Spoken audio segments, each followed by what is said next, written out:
Olá pessoal, seja muito bem-vindo para mais um podcast aqui da Fatra. Eu sou o Túlio, estudante do 5º período de Psicologia. Estou aqui com o meu colega Lucas. Por favor, Lucas, se apresente. Eu sou o Lucas, também do 5º período de Psicologia. Estamos aqui com a professora Lia Paula Rodrigues Gomes Oliveira, que vai ser a nossa entrevistada desse podcast. Seja bem-vinda. Muito obrigada, Lucas, Túlio. Vou fazer uma breve introdução. Professora Lia, mãe de 3 filhos, casada, fez sua graduação em Psicologia e finalizou em 2004. Tem especialização em Psicopatologia pela PUC São Paulo em 2005, pós-graduação em Psicologia Comportamental e Cognitiva pela USP São Paulo em 2006. Possui curso como psicóloga perita em trânsito em 2008 e também é doutora em Educação pela Universidade Católica de Santa Fé, na Argentina, desde 2016. Que currículo maravilhoso, né, professora? Conta para nós, então, por que, vamos voltar um pouco no passado, assim, por que psicologia? Eu acredito que a escolha da profissão tem muito a ver com desenvolvimento desde a infância, né? Eu acho que tem a ver com o perfil do indivíduo. Então, assim, a psicologia veio da infância, brincar de psicólogo, gostar de conversar, de ouvir as pessoas. Eu acho que era mais um perfil, né?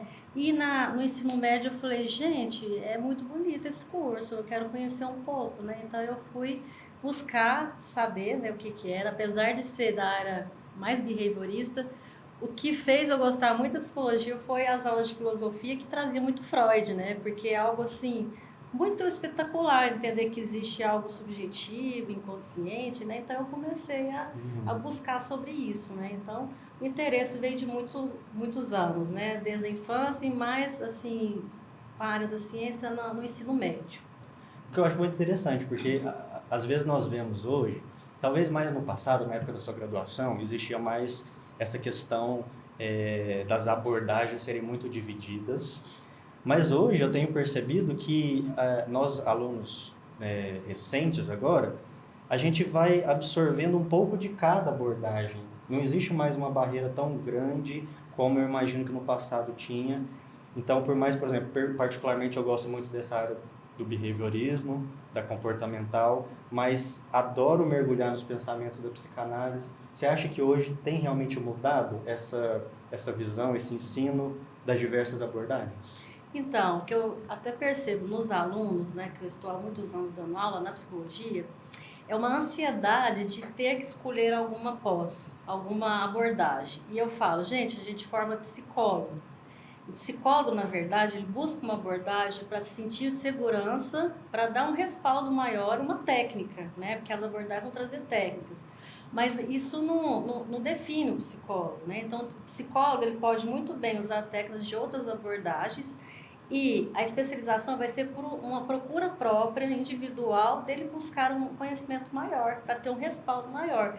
Então, assim, nós que somos da academia, né? Assim, de dar aula, o conhecimento nunca está demais, né? Então, na clínica também, acaba que você tem alguns casos que você pode ir além, né, do que você teve a formação. É muito importante buscar uma formação para ter maior conhecimento, mas o psicólogo, ele é psicólogo e pode sim usufruir de todo o conhecimento da psicologia, que são várias técnicas, várias abordagens, vários teóricos, né? E cada um vai ter seu ponto de vista. Eu falo que qualquer abordagem cura, né? Então, qualquer tipo de abordagem vai trazer a cura e o benefício para o paciente ou cliente. E dessa forma, eu acho que tem muito a ver com o perfil do aluno de psicologia, que vai procurar, às vezes, uma técnica ou uma abordagem que tenha mais a ver com o perfil dele, né? O que ele acredita, né? O que ele vai buscar essa teoria, né? Eu acho assim, acaba que geram essas dúvidas no estudante mesmo. Eu quero que você fale um pouco no mercado de trabalho, que você, quando você entrou e aí gera algumas dúvidas, algumas ansiedades talvez, né? Não sei como foi sua trajetória, e como essa trajetória está hoje dos estudantes que talvez estão procurando essa graduação e vão entrar no mercado de trabalho. Sim, eu já falo que desde a faculdade já tem que buscar bastante curso, bastante pós-graduação. Tem algumas pós que não precisa ter formação já para fazê-la, né? Ou o máximo de conhecimento. Por exemplo, eu formei, já fui direto morar em São Paulo fazer uma pós-graduação. E antes de mudar para São Paulo, eu ficava metade da semana em Uberlândia e metade em São Paulo. Então, eu atendia aqui e lá, né? Então, para eu fazer essa transferência para lá totalmente, eu morei lá 2 anos, eu tive que preparar. E o estudante ele tem que pensar no pós, né? Pós-formação. Então, às vezes, um estágio, né? Um estágio, às vezes, que não vai remunerar, mas com o tempo vai remunerar. E você vai buscando algo que vai ter mais a ver com você e já fazendo sua carreira, né? Porque a psicologia, ela tem várias áreas hoje. Como você falou, em 2004 que eu formei, 20 anos, né, praticamente, vieram muitas mudanças e muitas possibilidades. Hoje a psicologia está em todas as áreas, né? A psicologia está nas empresas, nas escolas. Então, hoje tem muito mais mercado para você, estudante, do que na minha época, né? E você tem que buscar, né? Buscar formação, buscar conhecimento. Esse conceito que eu dou para os estudantes. Estude, né? Foque, busque algo para, quando formar, você já ter uma bagagem. Né? Não procurar fazer isso depois. Não esperar, né? A graduação para depois ir até essa Exatamente. busca. Exatamente. E aproveitando então que nós estamos falando desses 20 anos de experiência, né? Para a gente aproveitar e beber dessa fonte da sua experiência mesmo. Se você pudesse voltar nesses lá 20 anos atrás e pudesse dar um conselho para a Lia, que acabou de escolher psicologia, o que você aconselharia ela a fazer mais ou alguma coisa que você fez que você não repetiria? Então, eu acredito que não existe receita de bolo, porque até as coisas que hoje eu posso achar que não foi, talvez eu deveria ter feito antes, né, as escolhas erradas que a gente supõe que são erradas, até os erros nossos fazem parte da nossa identidade.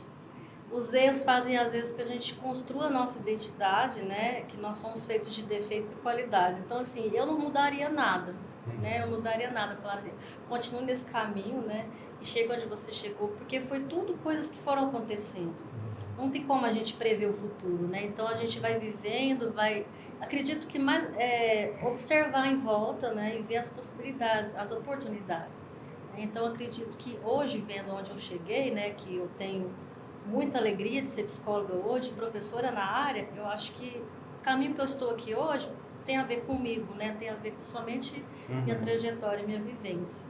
Não tem como mudar. Às vezes a gente escuta assim que na psicologia as coisas vão escolhendo a gente, né? Às vezes a gente quer uma área, as coisas vão escolhendo a gente. Conta pra gente, como é que foi um pouquinho dessa trajetória? Tem um curso de comissário de bordo no seu currículo, em outros momentos já comentou com a gente que, né, trabalha nessa área também de testes, né? Como é que foi essa trajetória? Como é que a psicologia foi te escolhendo na sua trajetória profissional? Sim, eu sou parente, né, irmã de um piloto, né, de avião. E quem é irmão de piloto sabe como é a trajetória, não é fácil, né? Muito investimento. E os pais sempre estão ali perto. E a irmã, sempre junto, participou desse empreendimento, né? Eu falo. E quando eu fui para São Paulo, eu morei com meu irmão a início e minha cunhada. E os dois estavam na aviação, né? Meu irmão era piloto e minha cunhada era comissária. E eu estava fazendo o TCC, a monografia lá da USP, né? Da pós-graduação em TCC. Cognitivo comportamental, e eu precisava de um tema. E como eu vendo aquela correria de aviação para lá e para cá, chegando de São Paulo, chegando do exterior, chegando de vários lugares, eu falei, gente, e se eu falasse alguma coisa que tinha a ver com a aviação, né? É uma área que eu sempre gostei. Um ressalvo também que meu pai é engenheiro de estrada, então nós lá em casa a gente tem alguma coisa com transporte, né? E meu avô trabalhava com ferrovias, né? Então, assim, uma área que eu sempre gostei foi trânsito, né? Tráfego, hoje a gente fala do psicólogo do tráfego, que foi uma área que depois eu vinha a exercer, né? Bom, aí eu fiz a minha tese, né? Minha monografia seria como que o comportamento dos tripulantes poderiam influenciar na conduta do passageiro em relação à ansiedade e pânico de avião. Então, eu meio que entrei na área, fiz o curso que eram 3 meses para entrevistar pilotos, comissários e também, né, para ter mais uma formação também, porque eu nunca vou até, assim, nunca acho que essa oportunidade não aparecendo também poderia ser uma oportunidade, mas não queria sair da psicologia, né? Mas aí eu fiz o curso e aí eu fiz a defesa, né, dessa temática. E voltando para Uberlândia, eu comecei a trabalhar no Aeroclube de Uberlândia. E aí hoje eu faço o CMA, que é uma avaliação que é necessária para os pilotos voarem, né? Então tem que passar por uma avaliação psicológica. Então eu faço desde então a avaliação psicológica para os pilotos e comissários de voo. Então foi indo, né? Como se diz, foi indo. Realmente às vezes as coisas escolhem a gente. E a gente, vendo a oportunidade, vai atrás do que precisa, né? Eu fiquei curioso dessa questão que você falou da sua pesquisa. Você chegou a alguma conclusão? Assim, os pilotos realmente conseguem influenciar o bem-estar do passageiro? Tem muita influência. Às vezes o piloto, quando ele avisa que quanto tempo de voo, se vai passar por uma turbulência, ele previne o passageiro de algumas coisas através da fala, né? E o próprio comportamento de comissários tranquilos, caminhando ali, os chefes de cabine, isso vai mudar todo a dinâmica do voo. Porque imagina, às vezes se eles estiverem com alguma aparência assustados, né, ou comportamento rápido, e o piloto não fala nada, isso pode vir, né, em pensamentos, crenças negativas, né? Olha, alguma coisa vai acontecer, por que será que está tão parado? Então, o próprio comportamento, né, eu entrevistando alguns comandantes, inclusive, falava que quando eles avisavam, o tom de voz, tudo isso tinha uma total influência sobre comportamento dos passageiros. Vocês já viajaram de avião, né? Deve saber como que é, né? Quando a gente entende o comandante falando, né? Tem até aquela brincadeira com o comandante. Isso tem melhorado, né? Porque a dicção é muito importante. Senão vai ficar mais assustado mesmo. E é uma fobia que talvez é bem presente, né? A gente vê, às vezes não chega a ser uma fobia, mas um medo mesmo, né? De muitas pessoas que nesse momento do voo. Exatamente, eu acredito que tem muitas fobias associadas a trânsito, né? Trânsito, tráfego, né? Tanto aviação quanto o carro, né? Às vezes por uma experiência negativa da pessoa, não, às vezes questões pessoais, né? Eu vi uma vez um psiquiatra que ele utilizava aqueles óculos de realidade virtual para poder trabalhar a dessensibilização. Sistemática. Exatamente. Então, assim, às vezes o paciente está, né, com a fobia do voo, de altura, de alguma coisa assim. Então, sistematicamente, ele colocava como se ele estivesse entrando no voo, só que digitalmente, para que ele fosse sensibilizado. Isso. A gente faz isso muito. Por exemplo, uma prova de concurso, um voo, você simula uma situação, porque se ele tiver alguma reação de pânico ou ansiedade, você vai trabalhando aquilo ali. E quando ele for realmente para o evento, ele vai estar mais calmo e vai criar mecanismos de superação, né? E a gente faz muito isso em consultório, eu uso muito barulho da turbina, né? Então, às vezes, o barulho da turbina, a gente fala, agora você está voando, você está passando por turbulência. E aí, o coração vai acelerando ali do paciente, né? E a gente vai falando, não, respira, tá tudo bem, né? Você tá sob controle. Vai treinando o controle, o autocontrole. Faz parte de algumas técnicas, né? Essas questões também da fobia do trânsito, eles falam, às vezes, muito da generalização de estímulos, assim, né? Às vezes a pessoa teve um trauma com o carro e vai generalizando. Exato. Isso, né? E às vezes há esse trabalho de voltar nessa busca do que originou para tentar tratar esse tipo de fobia no tráfego, alguma coisa? Sim, às vezes a gente volta, assim, quer dizer, nós voltamos, mas às vezes o paciente vai lembrar ou não, mas de todo jeito a gente vai fazendo uma nova crença, né?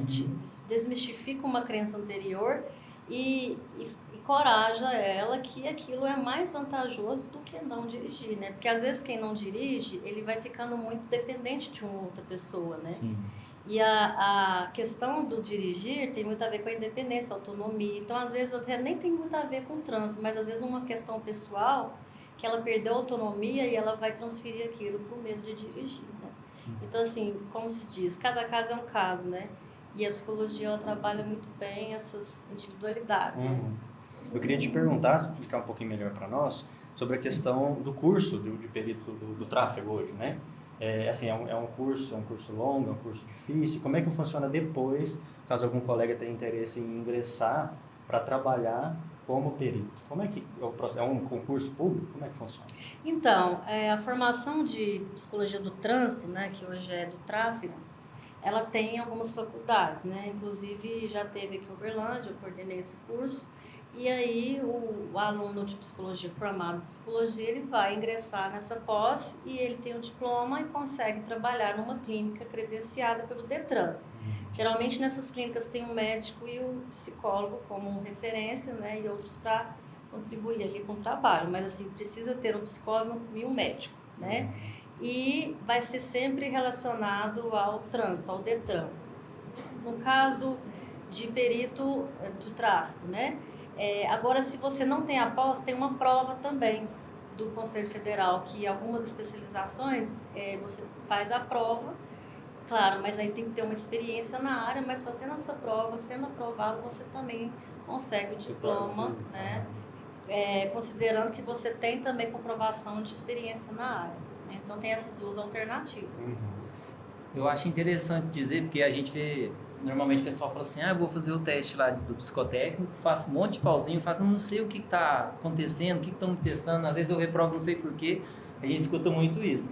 Fala um pouquinho desse teste, o que é avaliado para uma pessoa estar apta, né, psicologicamente e fisicamente tem a casa do médico para poder dirigir. Exato, eu já ouvi histórias assim, né, dos pacientes, na verdade clientes, né, que vão fazer alguma renovação de carteira ou até para piloto falar assim, nossa, mas esse negócio de desenhar casa, árvore, pessoa, isso aqui, né, vocês sabem o que é, né? Isso aqui não tem sentido, né? Mas atrás disso tem muito sentido, né? Hoje a psicologia trabalha com testes que são realidades quantitativas, né? Existe uma realidade científica que nós temos como avaliar um indivíduo através de testagem. Isso está na questão científica mesmo. E o palográfico ele vai ser nada mais, nada menos que uma análise da grafologia, mas com os palos, né, que são os pauzinhos. Então, dependendo do tamanho, a distância, a força do lápis, isso vai indicar algumas características da personalidade. Porque como ele é um teste projetivo, você vai projetar a sua personalidade no papel, através da expressão, ou seja, usando o lápis e o papel, né? Então, essa expressão mecânica, ou seja, motora da nossa musculatura com o que a gente pensa, vai projetar questões íntimas nossas. Então, de agressividade, de ansiedade, de produtividade. Então, tudo isso tem uma forma de avaliar. E tudo com números, matemática, né? Então, tem uma codificação, mas tem uma qualificação também. Você olhar pela qualidade do desenho, algumas características, você consegue também analisar. Então, é algo científico que não é só paus, né? Existe uma ciência por trás disso. Aproveitando a sua experiência, eu me lembrei que, por exemplo, nos Estados Unidos, o jovem com 16 anos ele já pode ter a habilitação, né? O que você vê aqui no Brasil em relação a essa possibilidade? Será que existe uma discussão sobre isso? Seria viável ou não para cá? O que você pensa? Olha, eu acho que toda discussão política vale a pena discutir e ver as estatísticas, né? Claro, a gente tem que avaliar os índices de acidentes no trânsito são muito graves, né? No Brasil é quase uma pandemia mesmo, né? Uma calamidade, o nível de acidentes do trânsito. E o jovem, talvez por a questão de ser adolescente, ter mais impulsividade, uso de álcool, né? Ao dirigir, isso pode agravar, né, o índice de mortes ou acidentes graves. Então, claro, isso aí teria que ser uma questão educacional, né, uma questão... Porque eu falo assim, o trânsito não é só liberar para 16 anos, é começar desde criança a conscientizar, né, a seu filho pequeno, olha, atravessar a rua na faixa, olha aqui, o sinal está fechado. Então, é uma consciência, mais a parte educacional do que simplesmente liberar uma lei, né? Então, cada país tem suas leis, mas depende muito, né, de como é regido isso, né? Como lida com isso. Eu lembro muito quando eu era mais jovem, antes dos 18 anos, meu pai sempre trabalhava comigo a questão assim, o carro é igual uma arma. Você tá consciente de que você, com uma arma na sua mão, você pode matar uma pessoa? Como é que você está preparado para isso ou não? Então, isso sempre ficou marcado até hoje, né, na minha cabeça. Então, acho que essa questão realmente que você está dizendo do ensinar a cultura, mudar, eu acho que modificar a nossa cultura é um processo muito mais profundo e complexo, né, do que simplesmente alterar uma lei. Agora eu pergunto para vocês têm filhos pequenos como eu, né? Vocês já foram em porta de escola? Né? Às vezes os próprios pais não conseguem dar exemplo, aí fica mais difícil. Talvez mas a gente também já viu uma conscientização melhor nas escolas, talvez, né? Porque a gente vê, por exemplo, o filho, se você passa na marca pai, tava quase no vermelho, assim, hoje eles Com As crianças ensinam. Meu isso. filho me dá bronca todo. Acho que os filhos ensinam, sabem mais do que os adultos que foram criados em outra época. Isso, eu acho Mas- que foi. E também tem uma coisa, né? Por exemplo, na minha época, eu sou mais velha que vocês, claro, né? Mas assim, a gente não usava cinto, a gente tinha aquele tanto de criança atrás, usava capacete. Era outra realidade, né? Então tem que ser uma cultura mesmo que vai do 0 até o idoso, né? Que vai Eu lembro que teve uma transmitir. palestra na minha escola que me marcou muito, que eu acho que criou uma responsabilidade muito grande. Era um grupo chamado Grupo Pela Vida, era de Belo Horizonte. Uhum. E o rapaz foi contando uma história de um acidente, foi contando, e no final, um caminhoneiro que estava em uso de substância bateu de frente com um carro e matou todos. Ele foi contando aquilo e a gente foi ficando penetrado, e no final era a avó dele, a mãe dele e a irmã dele, sabe? Assim, cara, isso me marca. Então, a questão de levar isso para a escola mesmo, né? Eu, como jovem, ali me marcou muito, eu nunca mais esqueci essa palestra, tanto que foi emocionante, né? Infelizmente, a cultura nossa, né, do ser humano em geral, é o trágico quando acontece uma tragédia que às vezes há mudança, né? Então, mas na verdade, essas conscientizações às vezes vai usar recursos para chocar, né? Porque enquanto aquilo não torna uma coisa realmente possível, você não vai mudar, né? Então, isso é uma estratégia mesmo que a gente usa muito. Vocês já viram propagandas de trânsito sempre muito marcantes, né, por conta disso. Violento. E eu queria, assim, uma coisa que eu lembrei, na minha época tinha um desenho do Pateta, né? Que o Pateta, ele sai no trânsito, ele começa a ficar transformado, né? Às vezes eu até me Irritado. invejo assim, viu? Porque eu acho difícil dirigir, né? Não às vezes por causa da gente, por causa de todo o contexto. É estressante, né? Porque, assim, Uberlândia está tornando uma cidade muito grande, né? E isso tem que acompanhar a evolução também as vias, né? E às vezes não acompanha, ele causa congestionamento e alguns transtornos, né? Mas enfim, aí o Pateta se transforma, né? Então é mais ou menos isso. Como você falou de o carro ser uma arma, o carro muitas vezes é uma roupagem do indivíduo. Então eu quero mostrar potência, eu vou pegar um carro grande, fazer barulho, cavalo de pau. Hoje eu nem sei se fazem isso, mas enfim, na minha época era cavalo de pau. Né? Que é importante para mostrar, às vezes, a masculinidade do homem, ou a mulher mostra que tem o poder, né? Então, o carro, muitas vezes, é o poder. Então, a forma de eu demonstrar que eu sou melhor, eu sou mais capaz. As frustrações do dia a dia vão para o trânsito, né? Então, às vezes, você está com raiva, porque tudo que você passou antes, ali, você deposita sua raiva. Então, é muito perigoso mesmo o trânsito, né? Então, por isso que a psicologia, ela deve atuar muito nessa conscientização e nessa avaliação, porque não é todo mundo que pode dirigir. Existem umas regras e leis de acordo com o perfil do indivíduo no trânsito. Tem uma coisa que eu ouvi uma vez que mexeu muito comigo em relação ao trânsito, que pode ser útil para alguém. Que muitas vezes nós nos tornamos, a gente fica irritado no trânsito porque a gente tem a sensação de que a ação do outro é pessoal, ele está agindo contra mim.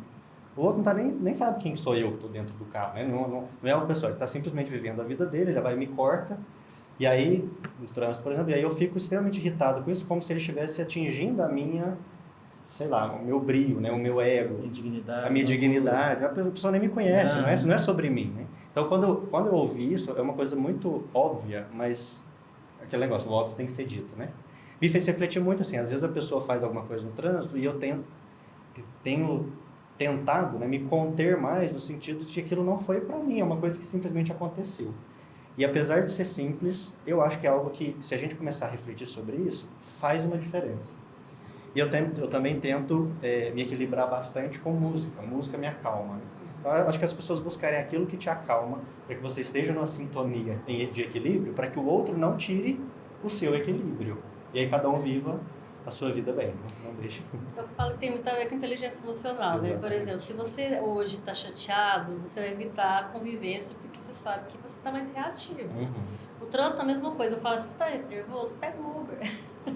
Né? Acho que a gente tem que se proteger em algumas situações. Mas isso o indivíduo só vai ter quando tiver bastante inteligência emocional, que é algo também que é construído, não é ganhado, né? Então, Essa questão do trânsito eu vejo muito como um reflexo da sociedade, muito bom de observar, né? Tinha um pesquisador, eu não vou me lembrar o nome dele, da USP, e foi engraçado que ele morreu atropelado e quase que não foi reconhecido. Ele estudou muito trânsito e ele falava ele estudava isso do reflexo da sociedade, o trânsito como reflexo da sociedade. E hoje a gente vê isso, essa pressa que a gente tem no dia a dia, essa falta de cuidado com o outro, né? Então o trânsito ele ele revela isso muito. Se a gente parar para estudar o trânsito, a gente vai ver um reflexo muito fidedigno assim da sociedade, assim. É o egoísmo, né? A vaga é minha, né? Você vê às vezes um deficiente, né? Uma vaga de deficiente, né? A pessoa pensa assim, eu vou parar só um pouquinho, não vai ter nenhum deficiente aqui. Qual que é o poder dela de ter essa premonição, né? Então, assim, você vê isso muito, não, só um pouquinho, jeitinho brasileiro, né? Jeitinho que a gente fala brasileiro, mas na verdade é do ser humano, né? Peraí, deixa eu aproveitar ali. Então, não é seu direito, é direito daquela pessoa, ela estando, não, porque se ela vier, ela vai ter lugar, Ela né? precisou, O acesso dela, ela vai ter mais dificuldade para andar, né? Então, assim, às vezes essas questões de individualidade, né, do egoísmo mesmo, reflete muito no trânsito, né? A gente tem que ter muito cuidado. E vale a reflexão que você falou, todo dia pensar, né? Peraí, o que vai me acalmar? Uma música, né? Olha, hoje eu não tô legal, vou de Uber, pedir para alguém me levar, né? Então, é mais ou menos essas coisas. Eu queria dar uma mudada na nossa conversa, porque eu fiquei muito interessado no seu doutorado, né, lá na Universidade Católica de Santa Fé, na Argentina. Conta para nós como é que foi essa experiência. Tá vendo? Como eu fui parar lá, né? Como que foi essa história? Foi assim, eu fiz a pós, né, em São Paulo, eu voltei e comecei a dar aula, porque na verdade a pós foi mais para uma base para a clínica, né? Eu comecei a dar aula em Monte Carmelo e depois na Uniub e algumas faculdades, hoje eu estou aqui na FATRA, né? E aí eu comecei a ver a necessidade de ter uma formação superior. Eu poderia fazer mestrado e o doutorado, né? Quer dizer, o mestrado e o doutorado depois. Aí surgiu essa oportunidade de alguns brasileiros que estavam indo, né? Em 2010, lá para a Argentina. E lá pode, na verdade, só no Brasil que tem mestrado e doutorado, né? Em outros países, na Europa, você pode fazer o doutorado, né? Sem precisar passar pelo mestrado. E eu já tinha em mente algumas pesquisas, né? Que eu estava na UFO fazendo uma pesquisa do ensino médio, sobre adolescente do ensino médio. Eu falei, eu vou pegar essa pesquisa e vou fazer meu doutorado. Então eu fui, foram 4 anos, a gente ficava em julho e dezembro e janeiro, depende da grade deles. Então a gente ia para as férias, ficava um mês lá, né, 2 meses por ano, e fazíamos aulas intensivas, né, então aulas todos os dias. E depois voltava e a gente tendo um orientador no Brasil, um orientador argentino. Então a gente ficava com esses dois respaldos. A sua pesquisa então foi feita aqui, só que orientada por um orientador daqui, outro de lá. Exato. Entendi, que interessante. Aí a defesa foi lá, né? E depois, voltando para cá, né? Teve a qualificação do diploma, né? Então, entra com a qualificação e aí você consegue, né, ter o título. E desse ser professor, né? Essa escolha também de ir para essa área acadêmica, como que aconteceu? Eu acho que dessa responsabilidade de ser professor de futuros psicólogos também, né? Uma área tão importante assim. O que você... Ixi, essa é interessante, porque na verdade eu sou filha de professora, né? Então, desde criança eu ia acompanhando minha mãe. Eu tinha ciúme da minha mãe com os meninos, com as crianças. A mãe é minha, não pode ser. Então, eu cresci nesse mundo e minha mãe foi professora universitária há muitos anos também. Ela aposentou recentemente, né? Então, na faculdade eu coordenava pós, encontrava minha mãe dando aula, então a gente sempre teve uma relação muito legal, né, de profissionais mesmo. Inclusive eu nem chamava ela de mãe, era profissional, chamava ela pelo nome, ela pelo nome, porque a gente já, como sempre trabalhamos juntas, né, a gente sempre considerava profissionalmente. E quando eu tive minha clínica, Instituto de Neurociência, minha mãe trabalhava também comigo, né, ela é psicopedagoga e eu psicóloga, então a gente meio que trabalhou a vida toda juntas. Então ela teve como se diz, foi algo herdado, né?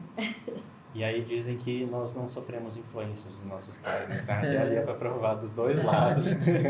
Sofre muita influência. Muita influência. Para a gente caminhar para o encerramento, queria te perguntar como é que você vê a psicologia do futuro.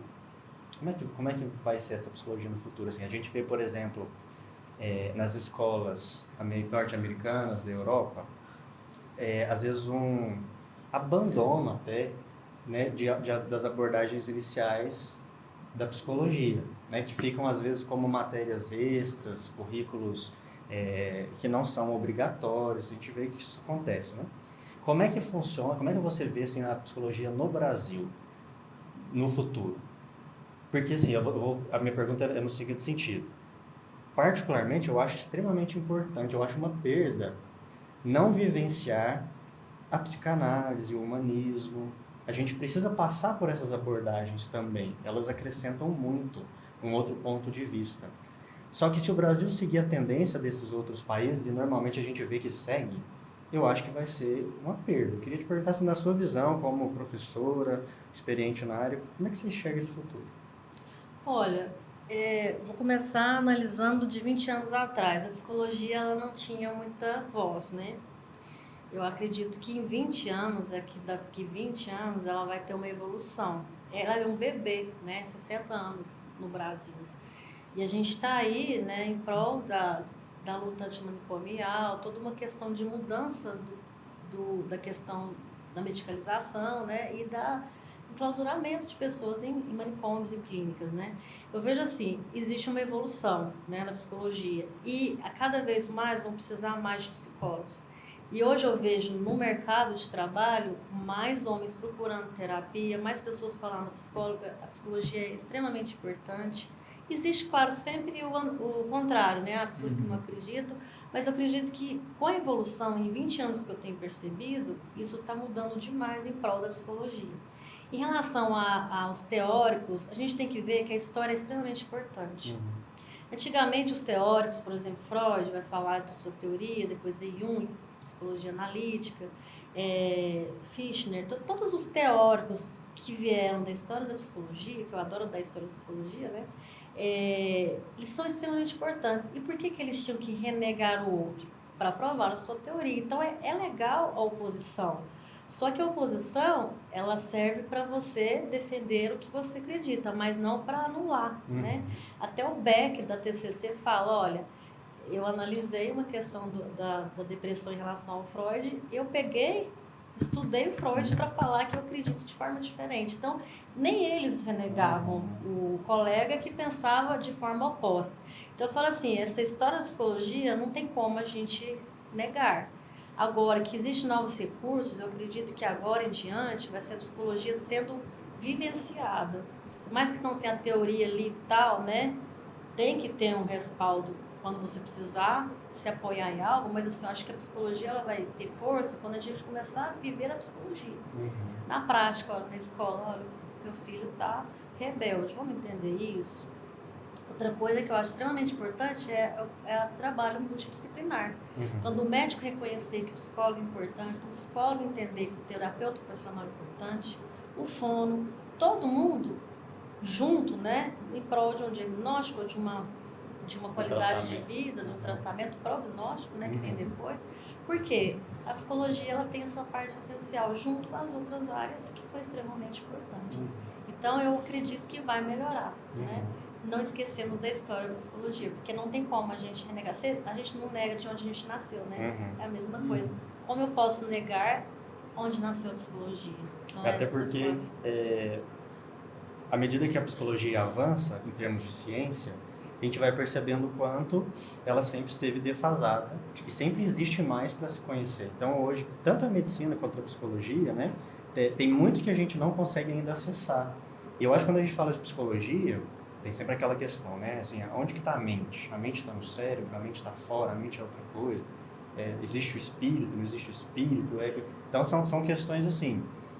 Será que a mente está fora da matéria, uma outra dimensão? Então, eu acho que assim, a gente pode, inclusive, muito errado, assim, não, pelo menos, colocar a possibilidade de que exista algo mais e simplesmente se fechar naquilo que a gente já consegue comprovar cientificamente. Isso eu vejo particularmente como um atraso, né? A gente precisa utilizar aquilo que já existe como recurso, mas sem negar o que, inclusive, as abordagens iniciais trazem como sensibilidade, para que a gente possa olhar além do que simplesmente a nossa ciência já consegue determinar, né? Então, a psicologia não pode se fechar numa caixa.